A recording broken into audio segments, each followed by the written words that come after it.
Welcome to the video recording of a webinar on death and the afterlife, influence of views on our values and the way we live our lives. This program, held on May 7th, 2023, is part of a series on faith and culture in American society, presented by Interfaith Communities for Dialogue, or ICD. ICD Chairperson Pami Sachdeva opens the program with an introduction to the ICD. And good afternoon, everybody. We have a slide coming up. Can you write with it?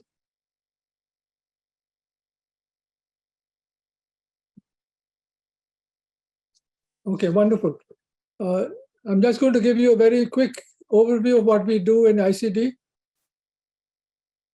Interfaith Communities for Dialogue, or ICD, is a network of faith-based and associated organizations dedicated to promoting mutual understanding and positive relationships among diverse people in and around Fairfax County through education, engagement, and support. That is our mission. It was founded in 2004 by representatives of the Christian, Jewish, and Muslim faiths. As you can see from the slide, the membership now includes 11 organizations representing 6 faiths. We promote inclusiveness, integrity, respect, and trust of all people, and stand in unity with and support of each other. One way to do this is by conducting dialogues or workshops like this one. ICD started conducting its dialogues virtually when the COVID epidemic made in-person meetings risky. From October 2020 to March 2022, ICD held a series of 5 virtual workshops on aspects of systemic racism and the effects on people of all races. Today's program is the third in another series on faith and culture in American society, the first of which was held in January and the second in March. I would now like to introduce Rabbi Brett Isero, who is a member of the ICD board and also of the working group that planned this session. He will introduce and moderate the program. So over to you, Brett. Thank you very much, everybody. Thank you, Pammy, and welcome to everybody. Glad to have you all on board here. Just to give you an overview of what the afternoon looks like, I will introduce our speaker, and we'll listen to our speaker. We'll then immediately go out into breakout rooms. While the speaker is speaking, if you have any questions, please put them in the chat. And although they will only be answered in the question and answer portion after the group discussions. So without any further delay, I am going to introduce Dr. Jetson de la Planck, who is a postdoctoral research and teaching fellow in Asian religions at George Mason University. He completed his PhD in the history of religions at the University of Chicago and holds a master's degree from Harvard University and a Bachelor of Arts from the University of London. Dr. de la Planck is originally from France and has spent much of his life studying Asian religions in South Asia. So without any further delay, I would like to introduce Dr. Jetson de la Planck.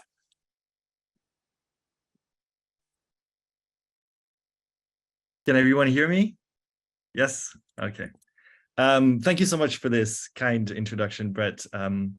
I'd like to begin by thanking Brett and all the staff at ICD for inviting me to speak with you today. As Brett mentioned, my name is Jetson de la Planck, and I've just completed my first year, actually, as a new faculty member in the Religious Studies Department at George Mason University. And I completed my PhD at the University of Chicago just over a year ago. I must confess right off the bat that when Brett approached me asking me if I'd be interested in leading our conversation today, I was at first a little hesitant. And the reason for this is that my field of study is really Tibetan Buddhism, and my research focuses on the intersection of religion and politics by exploring Buddhist conceptions of kingship and government, a subject that in some sense is quite far removed from death and the afterlife. Although, and as I hope our conversation will underline, there's virtually not a single area of human culture that is not deeply marked or influenced by conceptions of death, even if these are implicit or even suppressed. So having said this, I can nonetheless say that I have for a long while now had a pronounced, you could say, side interest in death and the afterlife, and have given much thought on the topic. And this has led me to teach a class at George Mason on the subject, which is called Death and the Afterlife in Religion. And this is an undergraduate course which explores different conceptions of death among 5 of the world's most prominent religious traditions, which are Christianity, Islam, Judaism, Hinduism, and Buddhism, and how studying these various conceptions of death and the afterlife may help us think through the role and place of death in our society today. And so my class begins with a simple question for us to deliberate. And this question, or maybe 2 questions, are: how often do we contemplate our own mortality? Or how often do we actively think about our life and life goals or purposes in relation to the imminence of our death? And when I ask these 2 questions, students are often taken aback. You see, talking about death and our own mortality so openly is something that we don't often do in our society today. As we start to unpack these 2 questions in class, we quickly realize that we live in a society where death and the contemplation of death is something that is often somewhat suppressed. There's something about the subject of death that instinctively causes a malaise in us, even some kind of fear. And if you think about it, we as a society have so many euphemisms for death so as to avoid even mentioning this word often. When someone dies, we say they passed away. The deceased is laid to rest. Burial becomes interment. A corpse is referred to as remains, a tombstone, a monument. In the medical setting, we refer to care of the dying as palliative care. Dying patients are referred to as life-threatened patients. And death is referred to as a negative patient care outcome. And then when you think about it, in contrast, when we do use the word death in our language, it's usually to convey something usually negative, and very rarely actually in reference to actual physical death. Some words can be dead end, dead tired, a deadline, deadbeat, deadlock, and the list goes on and on. So death in our society today has become something that is almost invisible. It happens behind closed doors in a hospital setting, away from the home. We could say we hide death from each other. And we could go even as far as saying that we try to even hide any physical signs of our own mortality from each other. As a society, we tend to be obsessed with youth and looking young. We invest in skincare products and makeup and plastic surgery so as to erase the physical marks of old age and mortality.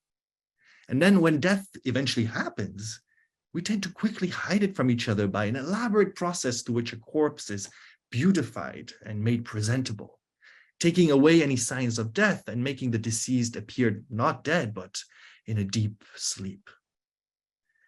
And so why is that? What is it about death that causes such a discomfort in us? Why are we so bent on hiding it from ourselves and each other? And this becomes the major question that drives the course that I teach. And one of the hypotheses that we come up with as a class about this taboo surrounding death is that this is something that's simply universal. It's simply a universal thing about us human beings.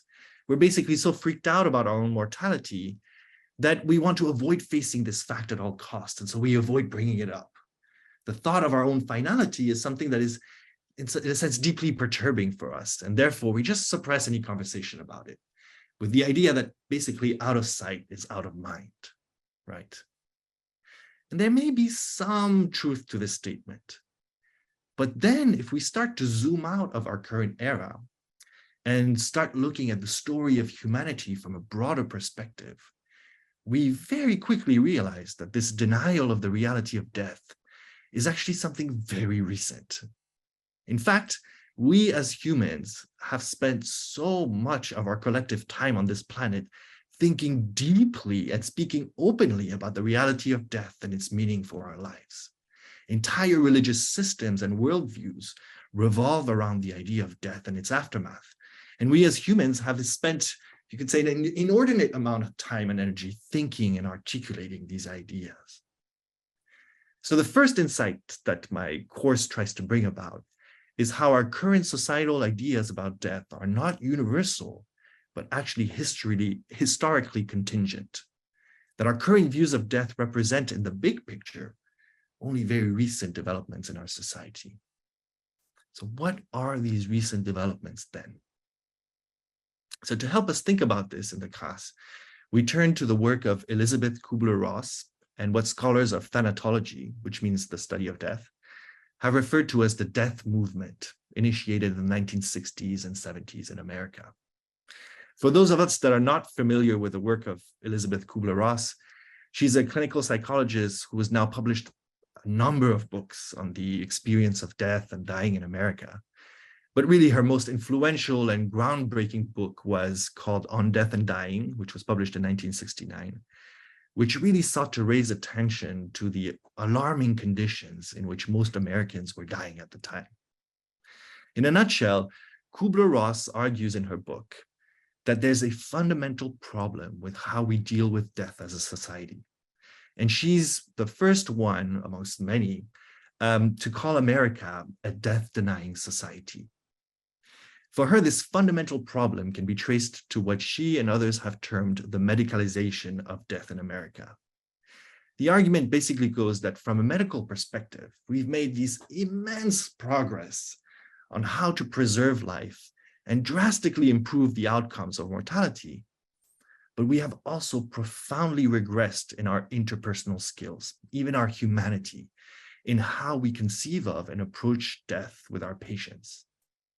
She claims that paradoxically, our focus on science and its advancements have made us repress our fear of death even more, and we have lost a vocabulary through which to address the subject of death on an interpersonal level.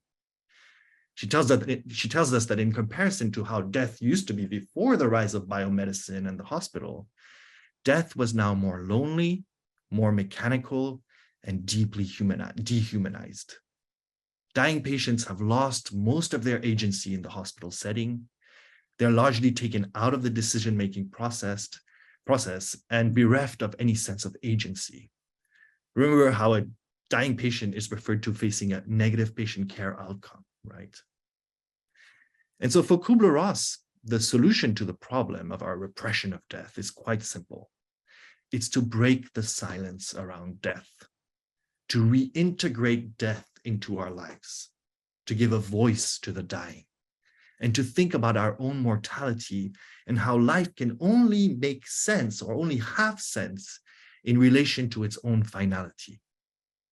I think this is a really important insight that I try to arrive at in my class.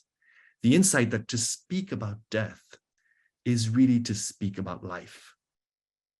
That death and our conceptions of what that thing is speaks primarily about how we understand life and its meaning to be.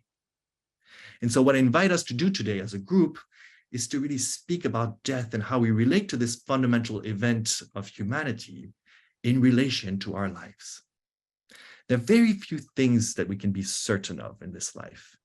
And one could argue that there's actually just one thing that we can be certain of in this life. And that is that you and me, all of us here at some point will die. And this is what brings us to the topic of religion. It's through the medium of religion that we as human beings have developed a complex and rich vocabulary to conceive and think about death and its aftermath. So what I'd like to do for the remainder of my talk today is to briefly present you with a few of the many, many different conceptions of death as this fundamental thing that happens to us, or to all of us, and that is provided by religious traditions. And the first religious traditions and conceptions of death that I typically introduce my students to are that of Hinduism and Buddhism, because in a sense, they offer a most drastic counterexample to our conversations about death denial in America. In a sense, these two traditions could be termed death affirming, where in contrast to the invisibility of death that we observed in our current American society, death in the cultures associated to these two traditions are actually extremely visible and even ubiquitous. So in my class, we actually spend a lot of time on each religious tradition, and we look at Hinduism and Buddhism as separate entities. But for the sake of time today, I'll treat these two traditions together as representative of what we could term dharmic religions, which evolved in tandem on the Indian subcontinent with similar beliefs about the nature of existence and the possibility of liberation, or what they would call moksha. At this point, though, I just have to mention that before delving into these two traditions, or for that matter, the traditions of the West as well, it's really important for me to mention that much of what I'll be describing will necessarily be very, very much simplified and generalized for the purpose of this presentation. We could very well spend an entire year on any one of these traditions. And so my intention here is not to capture some of the great details and complexities of each of these traditions, but simply to offer us a brief glimpse into their conceptions of death and the afterlife. I found that a productive way to introduce how these dharmic religions, that is Hinduism and Buddhism, how these two conceive of the nature and possibilities of the human condition, is to start by thinking about their conceptions of time. In Western systems, we tend to think of time and its progression as something linear. There's this beginning, typically conceived as a divine act of creation, and a linear progression of time leading into an undetermined future and an implied endpoint. And such a linear conception of time implies a sense of progress. Time builds on itself and drives us towards greater states of perfection. This is, of course, how much of Western theorists have conceived of history, as a series of developmental events leading to a greater sense of human accomplishment. When we think of the Middle Ages, for example, a stage that would be situated somewhere in the middle of our long linear conception of time, we see this stage as less developed or less accomplished than the modern age, which would be situated much closer to the present. Then when we turn to dharmic religions, we have a very different conception of time as something cyclical.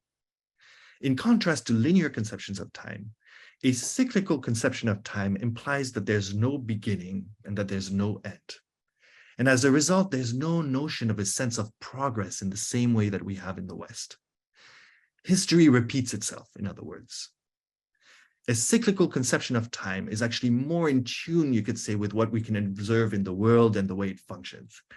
Nature, for example, goes through seasons that repeat themselves. And in these dharmic religions, this cyclical understanding of time is conceived from both the big kind of macro level all the way to the tiny, tiny micro level.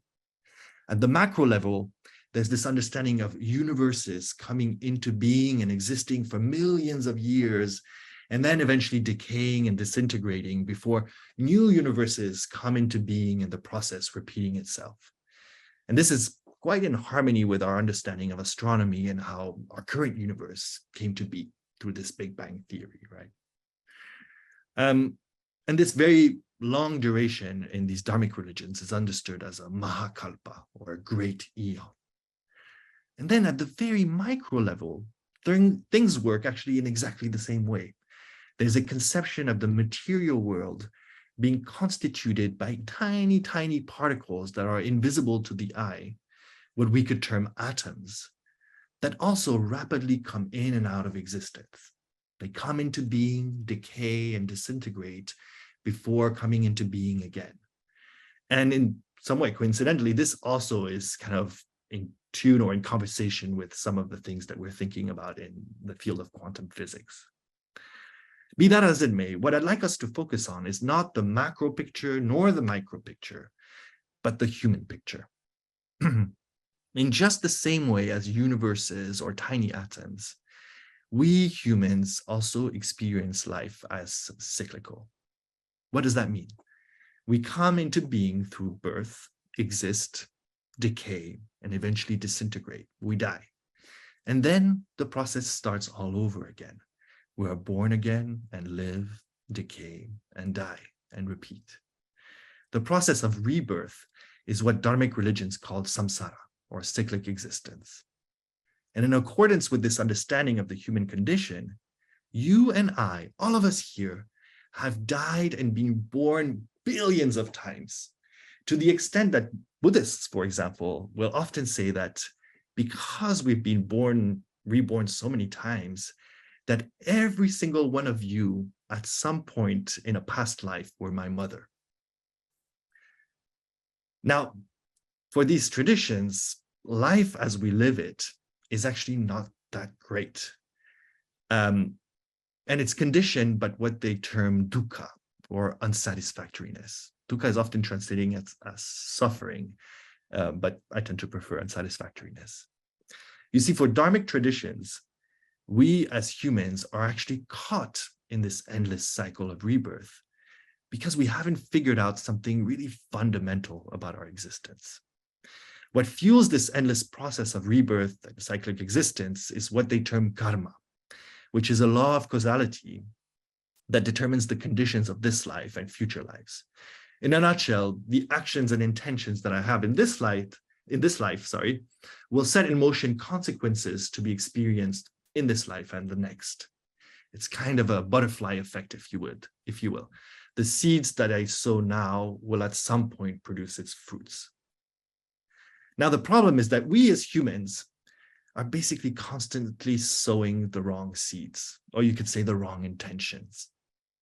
The way in which we operate in the world is by being deeply attached to things and not being aware of the bigger picture.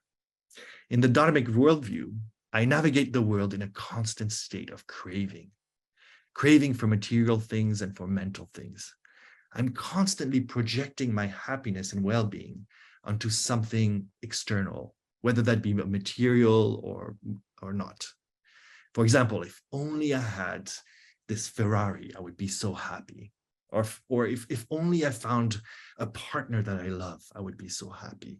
Or if only I had a child, I would be so happy, etc., etc. And so I spend my life chasing after a sense of happiness that I actually never achieve. Because as soon as I get what I wanted, I immediately project my happiness onto something else. And this is not to say that these dharmic religions don't recognize that we can indeed live moments of great happiness or even bliss, but that from a broader perspective, these states, these momentary states of happiness are always momentary, always temporary, and we, in a sense, always revert to our old ways. And so this is what fuels our karma, and as a result, fuels this endless process of rebirth. Because I'm always chasing after something and projecting onto the future, I'm sowing seeds into the future that will need to have their fruits. And so as this body decays and disintegrates, there's still so many intentions and projections that I've sowed that need their fruits or consequences. And so the story goes on, and I'm reborn.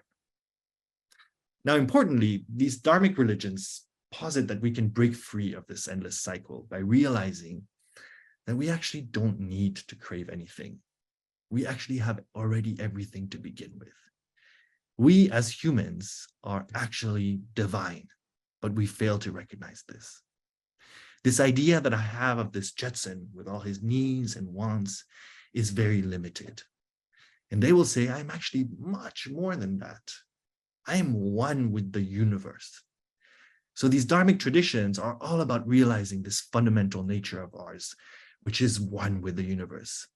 Hindus will articulate this as our oneness with Brahman, the primordial energy of the world that is divine and permeates everything. And Buddhists will speak about this state of being Buddha, or awake to our true nature. So for these traditions, when one has truly realized this profound insight into their true nature, they're no longer craving, and therefore no longer sowing more seeds or creating karma, and therefore no longer reborn. They have broken free of this cycle of samsara, and that's known as liberation or moksha. So what does this mean for our conceptions of death? Well, first of all, in these traditions, death is this inevitable part of cyclic existence. There's something you could say that's almost mundane about it. It has happened to us many times before and many more times to come. That is, unless we become enlightened.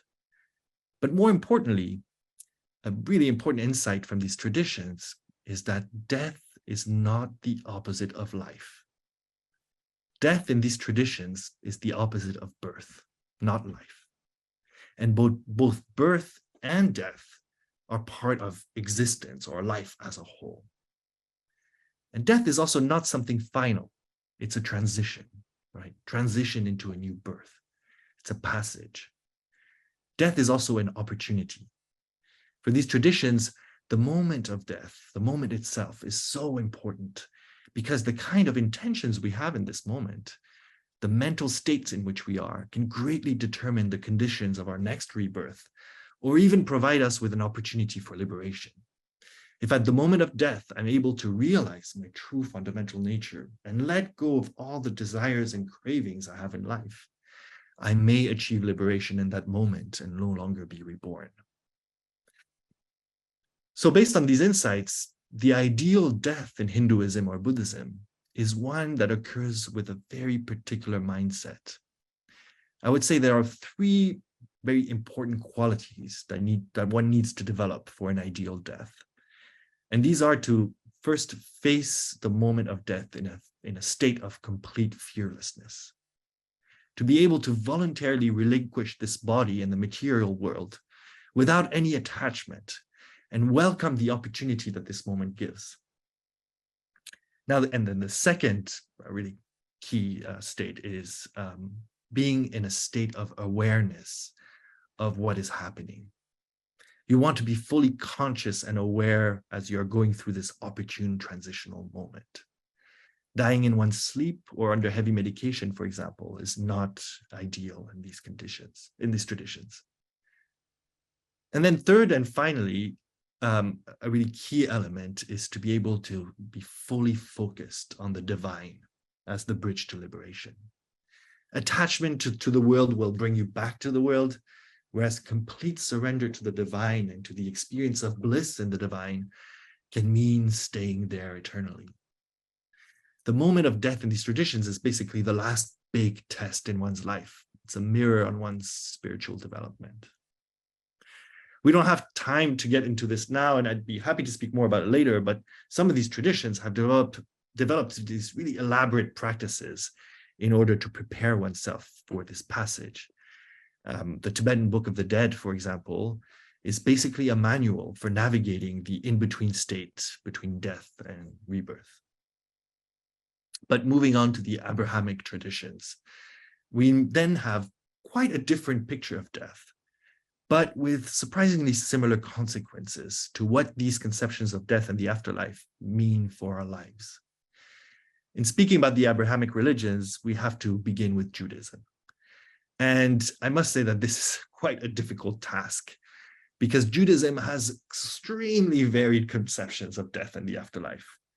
I often tell my students how Judaism is much more of an orthopraxic tradition, one that, in other words, is much more concerned with practice than it is with dogma.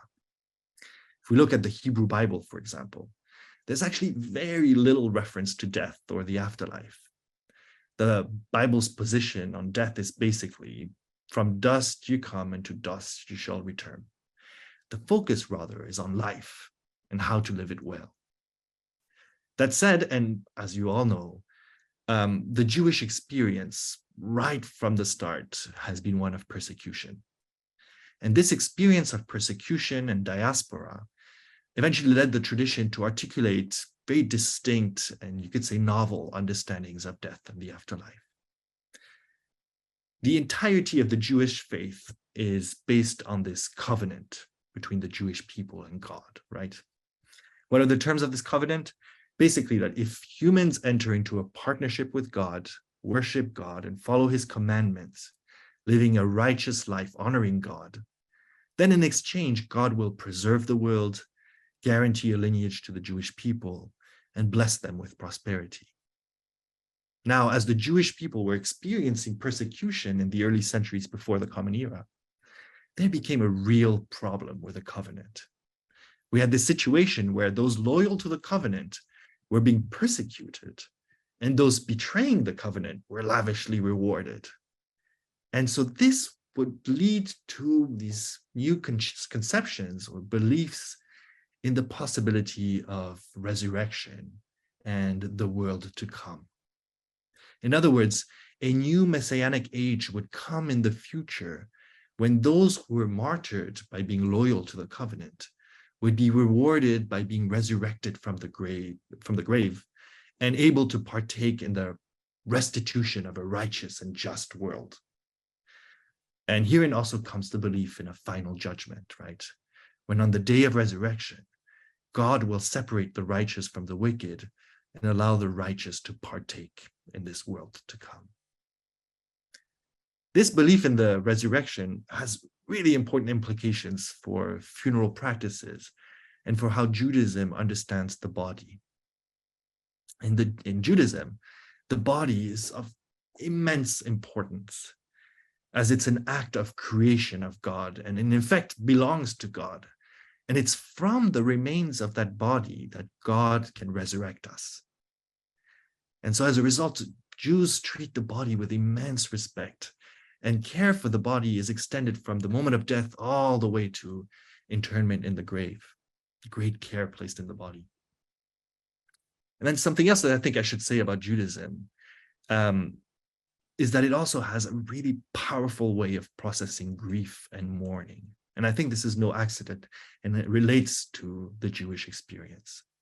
The practice of sitting Shiva, when for 7 days the entire community cares for the immediate family of the deceased, really provides an important space for the community to process the loss that death engenders. And I think Judaism is kind of unique in that respect. At least when in the context of my class, students are always deeply moved by these, you could say, technologies of mourning that the Jewish tradition has developed. The belief in a final judgment, resurrection, and a world to come, or eternal life, of course, carries on to Christianity and Islam. I have little time left, and so I'll briefly summarize what these two traditions add to the table. One thing that you could say somewhat radically changes with Christianity and Islam is a pronounced shift from a focus on the body, as we saw in Judaism, to a focus on the soul or the spirit. And so the idea of a world to come starts to translate into something much more immaterial, as a paradise for the soul or the spirit. And I should say that to some degree, this shift also happens in Judaism, and some Jews place more emphasis on the soul as well. But let's say as a general rule, the body takes more importance in Judaism. Okay, so let's begin with Islam, and then we can focus on Christianity. In contradistinction to Judaism, Islam places beliefs about death at the very center of what it means to be a Muslim. If in Judaism, distinct beliefs about the afterlife matter less than the practices surrounding death, in Islam, it's almost all about a distinct belief in the afterlife and how best to prepare for it in this life. In Islam, there's a profound interdependence between this world and the next, and how the entire path of being a Muslim is geared towards an understanding of the afterlife as a meeting with God. Death in Islam, as a result, is not emphasized as an end at all, but rather a transition again. It is a transition from this world to eternity. This life is basically just a first step towards this other life. It's like a test to make sure that we have a place in God's paradise. The conception of judgment is paramount in Islam, and the tradition has, as we know, a very elaborate sense of justice. What guarantees us a place in God's paradise is having lived a just and righteous life that is modeled after the life of the Prophet Muhammad. As a result of these conceptions of death, Islam has actually a very positive attitude towards death. This is about the reuniting of the soul with its creator, and it is to be welcomed. This, of course, does not mean that life is not valued either, but that death after a life lived righteously means a joyful return to God. And there are some Sufi traditions, for example, in which death is really celebrated as this blissful and joyful return home to one's creator. Finally, when thinking about Christianity, it's important that we kind of situate the birth of this tradition within a actually very specific moment in Jewish history. Christianity emerges when Jewish ideas about the Messianic age are really at their peak. And as a result, ideas about the resurrection and the world to come are really at the root of the Christian tradition. Beliefs about death and the afterlife, in other words, are really at the core of Christianity. In contradistinction to what I said about dharmic religions, Christianity primarily sees death as the antithesis of life. We saw I said in dharmic religions how death is not seen as the opposite of life, but rather the opposite of birth. And here in Christianity, death becomes really perceived as the opposite of life. In the story of creation, Adam and Eve were created immortal by God, right? But then their sin is what introduced mortality in the world. And so in that logic, death becomes associated with sin. It is sin that brings about death. And so it is by overcoming sin that one overcomes death. God, on the other hand, is life. God brings life into the world through creation. So we end up having this opposition between God and life on the one hand, and sin and death on the other. And this is where Jesus comes into the picture. Jesus' teaching and his sacrificial death in order to redeem the sin of humans really represents God's final victory over sin and over death and the restoration of eternal life for humanity. In other words, Jesus, as the Messiah, has come into the world to usher in this world to come that we discussed. And the proof of this for early Christians is his resurrection. For Christians, the Messianic age was ushered by Jesus, and through the act of baptism, we can partake in his conquering of death and sin. In other words, through the act of conversion and baptism, our soul or spirit is granted eternal life in God's kingdom. Yes, this body will eventually decay and die, but this body actually doesn't really matter. It's all about the soul. And the soul or spirit has already been guaranteed eternal life from the moment of conversion through baptism. So upon the death of this body, the soul simply reunites with its creator in paradise. Okay, I think I have passed my allotted time for my presentation, so I should now conclude. The first thing I'd like to say about these Abrahamic religions is that although they may have quite different conceptions of death and the afterlife from the dharmic religions we discussed earlier, the implications of these conceptions of death for how they conceive of the ideal death are actually very similar. They all posit that death is best met in a profound state of awareness and focus on the divine. In other words, the passage of death in any of the traditions I discussed today is best met in a state that is devoid of fear and is fully aware of what is happening, with consciousness entirely focused on the grace of the divine. The kind of scenario of dying in a hospital bed under heavy sedation in a semi-conscious or even unconscious state, as is so often the case in our society today, is far from ideal in any of these traditions. What I'd like to conclude with, though, however, is how all of these traditions that I discussed today really emphasize something I think that is very simple but very essential, and that is relating to the interdependence of death and life. They really emphasize how death achieves meaning through life and how life achieves meaning through death.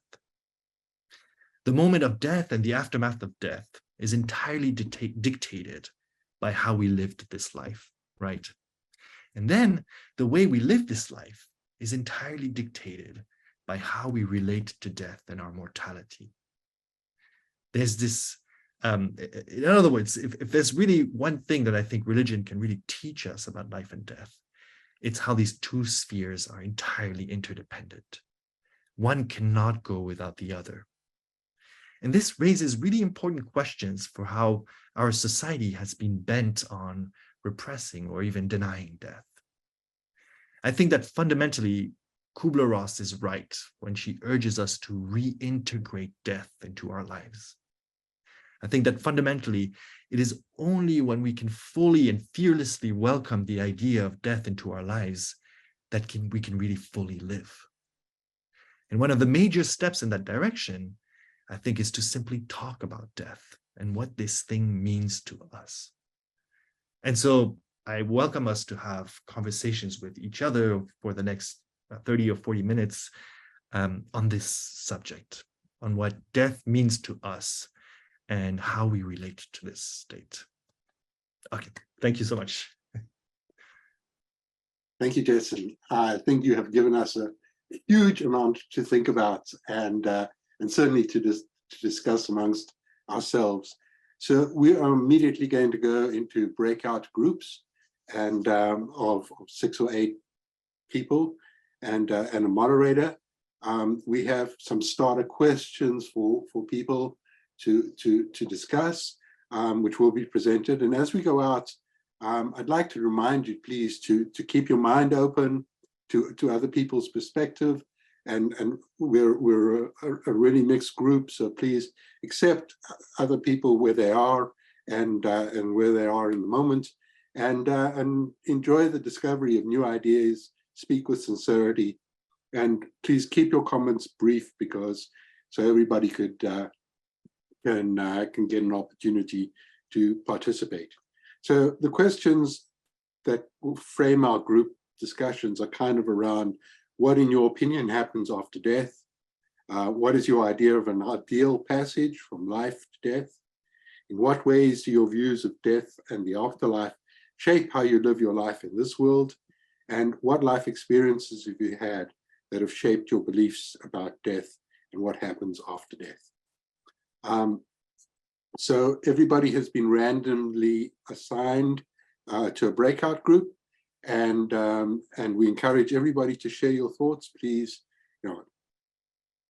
participate, because that's what enriches the conversation. There will also be a countdown clock visible during your discussions to keep track of how much time you have left, and then at the end we'll automatically all be brought back into the full group, and you'll get a chance then to ask questions of Dr. Delaplanque, and if either by raising your hand or by putting your questions into the chat. So please don't be shy. Please go ahead and put your questions into the chat, either now or after as we go through the discussions, and enjoy. I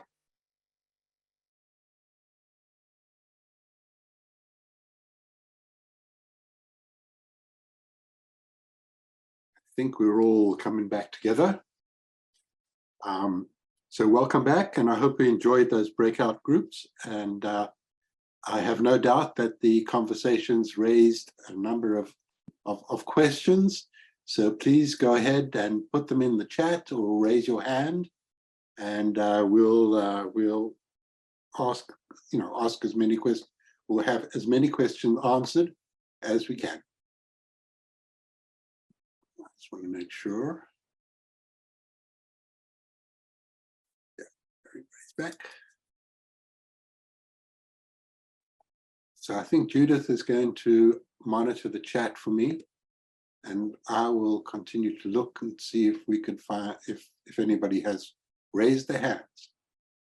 Well, I can share with you the one comment and question that came up before we went into the breakout rooms, and it was coming from Pami, who's sick, and notes that for Sikhism, the word dharmic doesn't seem appropriate. He notes that it would be better to talk of the Indic religions that emerged in India, because these include four different religions: Hinduism, Buddhism, Jainism, and Sikhism. And then he notes that Sikhism also talks of becoming, I'm not going to say this right, Jivan Mukt, that is even while you're alive, which is a very different concept from the mukti after death of Hinduism. So his question was, what explains the very different concepts of death among the various religions, including broadly the Abrahamic and the Indic religions, and even within these loosely categorized categories? Gosh, that is quite the question.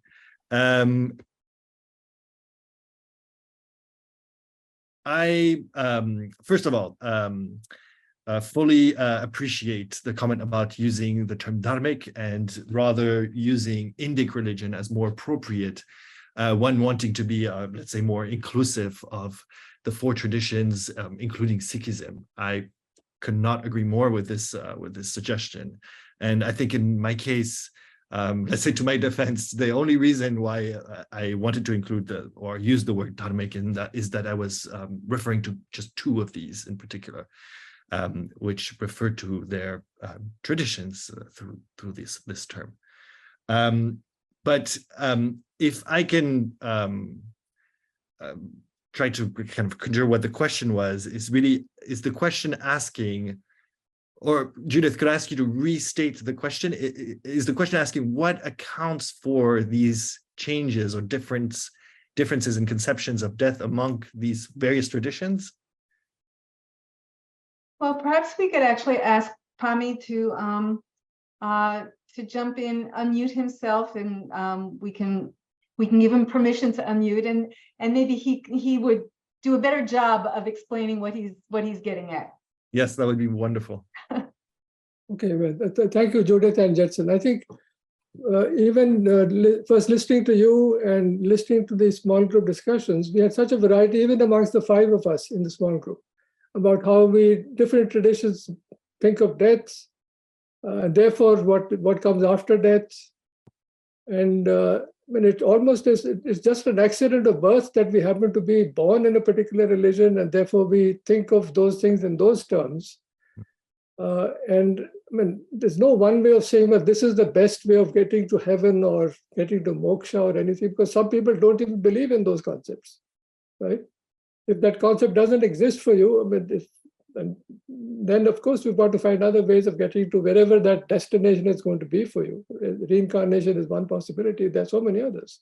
Mm-hmm. So my question to a student of religion, which is what you are and we are not, is what do you explain? How do we explain this variety? And then how does one, since we don't know whether my beliefs are right, your beliefs are right, or any beliefs are right, how do we then live our lives accordingly? That's the question. I very much appreciate the question. It makes me think of the group that I was in and the discussions that we were having, where a lot of all of members of the group came from distinct religious traditions, and there was always this question of, yeah, but do we really know? Ultimately, we don't know. And so with regard to the question of how do our beliefs in death really influence the way we live our life, there's the question of, if in the end it is a question mark, then let's live our life the best way we can with the hope that it will be good enough, right? Regardless of what the end result will become, no? But to answer your question, I think that the student of religion in me, or the historian of religion in me, would probably answer this question by speaking of how there is a deep connection between the articulation of belief systems and worldviews with historical contingencies. And so particular moments of history help or cause humans to produce or find meaning in different ways. And that is not to try to diminish any of the great traditions and beliefs that we have articulated about death. But I guess what I was trying to say is that, and I'm trying to highlight through this talk, is how much of our conceptions of death and what happens afterwards are really deeply related to or ultimately about how best to live this life. And in that respect, I think we find a lot of unity or similarities between these various traditions. Mm. The idea of living a good life, living an ethical life, is very much translatable across these different contexts, even if the ideas about death in themselves can vary to some significant degree. I don't know if I will answer the question. I tried. No, thank you. And ultimately, we'll all find out who's right. Margie, why, if you'd like to ask a question? To Dr. Delaplante, you had said about the ideal death has a particular mindset. The second one was be in a state of awareness of what is happening, not in sleep or heavily medicated. But what do you say? I mean, how about all those people who have such severe dementia of one sort or another, who've had a massive stroke or have any number of conditions, bone cancer, which is, extremely painful. What hope is there for people like that, and probably me with a dementia, for an ideal death? I thank you for this question. Thank you very much. This is something we spend a lot of time actually discussing in this class I teach. And this is something that actually came up also in my group, conversations about palliative care and hospice care. Mm-hmm. And when we deal with a terminal illness that causes insurmountable amounts of pain, and in this case, yes, medication, and in order to be able to deal with pain is, of course, the way to go and is necessary, right? I think that these traditions emphasize what an ideal death may look like, but it is not to the total negation of every other possible way. Mm. So, I mean, this may vary depending on the faith tradition, but even though in most of these, in all the traditions I discussed, even though there's a kind of emphasis put on the moment of death as being this particularly, you could say, propitious moment in order to be really close to the divine, however we choose to conceive it. And so meeting that moment with focus in a state, let's say in a meditative state, in all these traditions, is something beneficial. It doesn't mean that a person with dementia or a person unconscious is not going to have the consequences of the experience of the afterlife diminished in any way, if you see what I mean. Mm-hmm. And then I think it's tradition specific. Each traditions will have probably different ways of articulating this.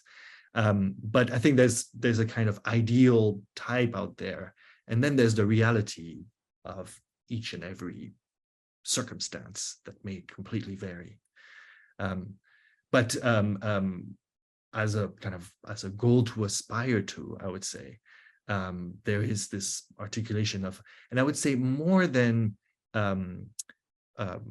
being conscious is meeting this state also without fear. Mm-hmm. And fear can cause kind of barriers to the possibility of actually being fully conscious, much more so than, let's say, I don't know, than medication. Yeah, I hope that's answered your question to some degree. Yeah, that helps to some degree. Thank you. Terry Ruda asks, is there anything to be learned from near-death experiences? Has anybody studied what, if anything, they have in common?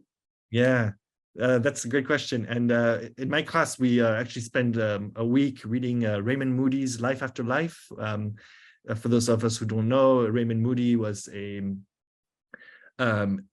doctor to begin with, I think, a generalist, who began studying these cases of after-death experiences, near-death experiences and after-death experiences. And there's a lot of kind of debate about this, and I don't want to go too much into the details of this, but rather address the question of, is there anything to kind of gain from these experiences or from these kind of studies? And I think that there's really something to really highlight from this, is that all these experiences really point to how our understanding of death, and I would say specifically our biomedical understandings of death, are really inadequate. We tend to view death as an on and off switch, death as an event, right? That one moment you're alive and one moment you're dead. And this is typically understood with the beating of the heart stopping or the functions of the brain ceasing. But what these studies and all kinds of when this also comes out of a lot of people working with the dying, reveals to us how much death is actually much more of a process. It's not much less so of an on and on switch, and much more of a process that can last days, weeks, where a person dying enters a state that can be that can last a significant amount of time of an kind of in between, and I think we have everything to gain from being attentive to dying people in this moment. And I think a lot of the kind of research I was drawing from this Elizabeth Kubler-Ross, a lot of the things that she wants to argue is that we need to listen to the dying because they have stories to tell us.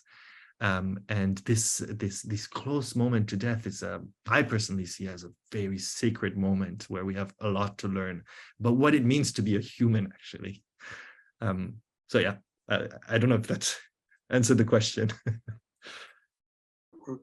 Thank you. Manny? Sorry, yeah, just a brief comment. There are a lot of scientific studies. What happens with the brain, there's a lot about the, it's not my field, but there's a lot about the brain we don't understand or we don't know. And we know there are brain waves. There's things, there's scientifically documented things of people having it, of someone sensing a loved one is in great peril. There's a famous case in Texas where somebody was by Indians, and the woman said she described where her husband was, said he's been ambushed by Cherokees. I don't think she was in on the plot to do it. And it's documented. And as much as you can, like I said, there's things we're going to know. And what happens in the moment of death, what the brain floods the mind with. Endorphins, this, that, and the other way.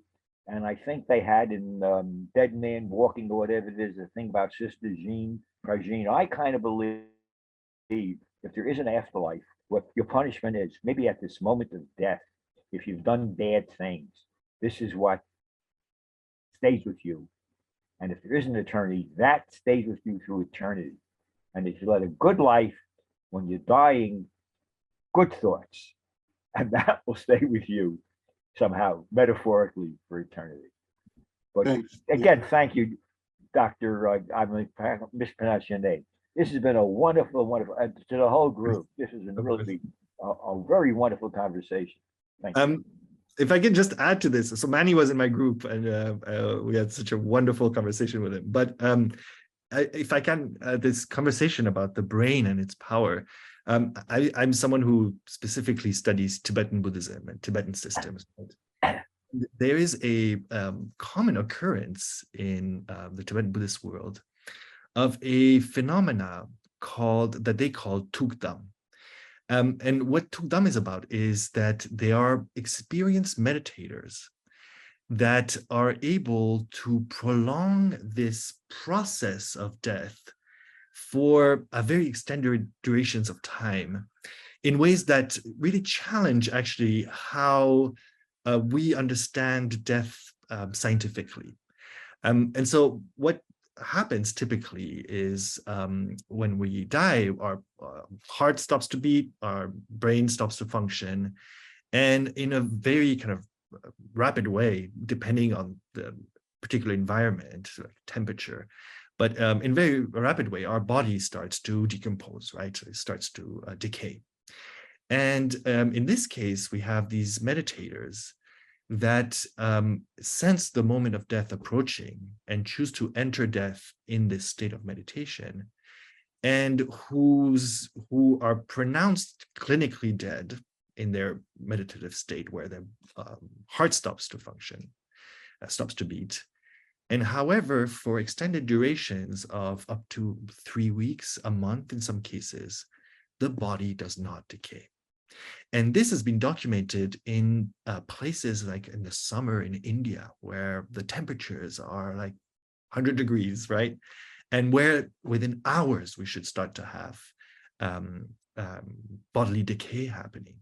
And there's a whole lab at the University of Wisconsin, Madison, that is doing research on this. I have a friend who's involved in this research, and where they're now trying to, so they're getting prior approval from these Tibetan meditators that upon the moment of death, and when they choose to enter death in this meditative state, that they would be able to plug all kinds of wires on their brain. And what they're looking for is some form of brain activity. And they're trying to see whether when if our traditional understanding of death as the heart stopping beating is if there's still something happening in the brain. And if that was the case, it would kind of radically change scientifically how we understand this process to happen.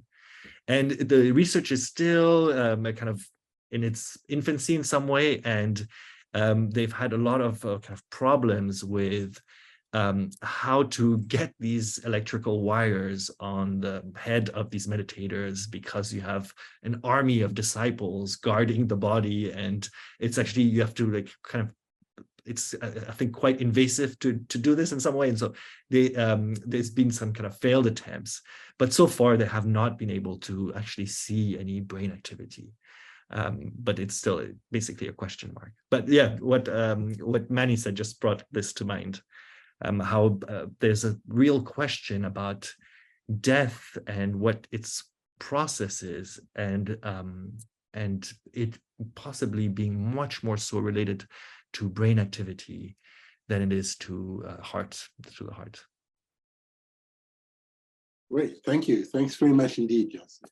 I'm sorry if there are any more questions. We're unfortunately out of time, but Justin, if you would like to finish, close us down. Oh gosh! Any words of wisdom? We'd love to hear your closing comments. Oh gosh, this is a very difficult position to be in, to have the final word. I would just like to thank everyone again for inviting me to speak a little about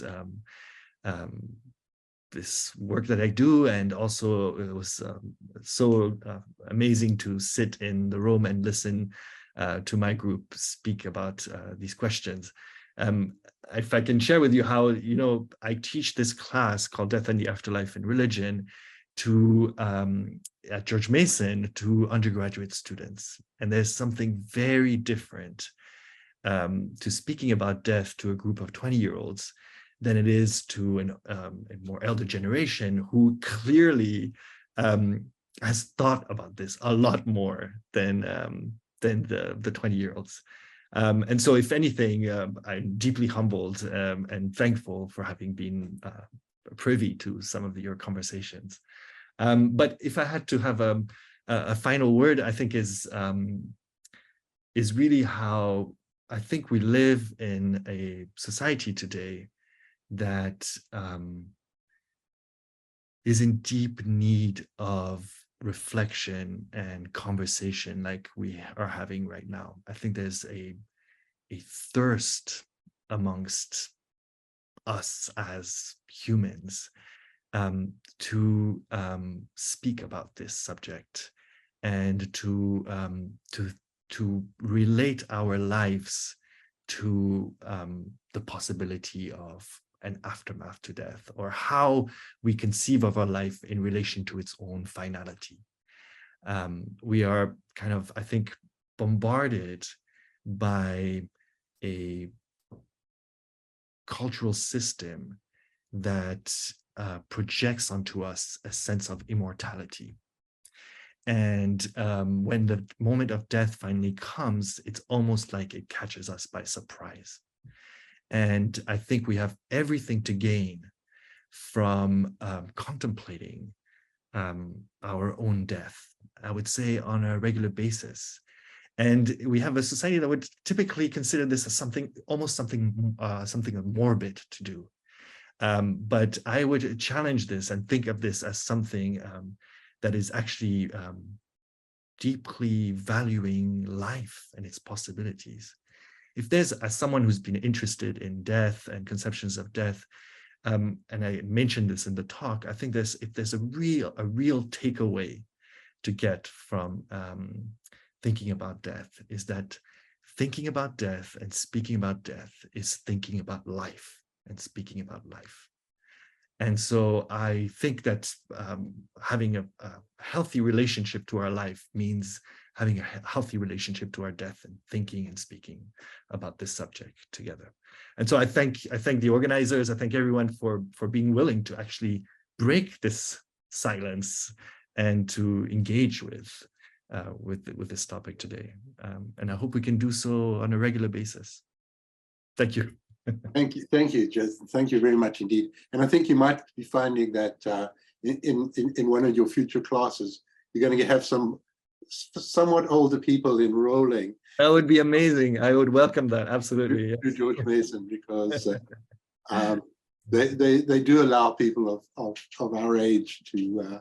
Yes. I would absolutely welcome that. Good. Well, thanks again. We really appreciate you taking the time and being with us this afternoon, as we do to all of you who have been part of this webinar. We will be sending out a brief survey in the next day or two, and we ask you please to respond, because your feedback is really very important to us. And we're currently considering topics for our program for the next academic year, and we will certainly welcome your suggestions. Please don't be shy. Let us know if you have anything that you would like us to consider as a topic for next semester. I'd now like to call on Pammy to close up. Okay, thank you, Brett, and thank you very much, Jetson. You have had the final word. I don't need to say very much. And we are inspired by what you said during the presentation and in your comments. I also want to thank the ones who arranged this program. And that includes the working group. Thanks to Rabbi Asherov for moderating our groups and our conversations with each other. The persons who helped us with the technical support they gave, and to the volunteers who facilitated our working group. So there's a lot of work that goes on, as you know, behind the scenes. And we thank all the people who helped to make this happen. And thanks again to, of course, to all the participants. We, of course, would like to see more of you and more often. So we continue to have these conversations with the community. Topics still have to be selected. So please help us to have programs that have relevance and importance for you. So with that, I would like to wish all of you a good evening. And we hope to see you again soon. Thank you.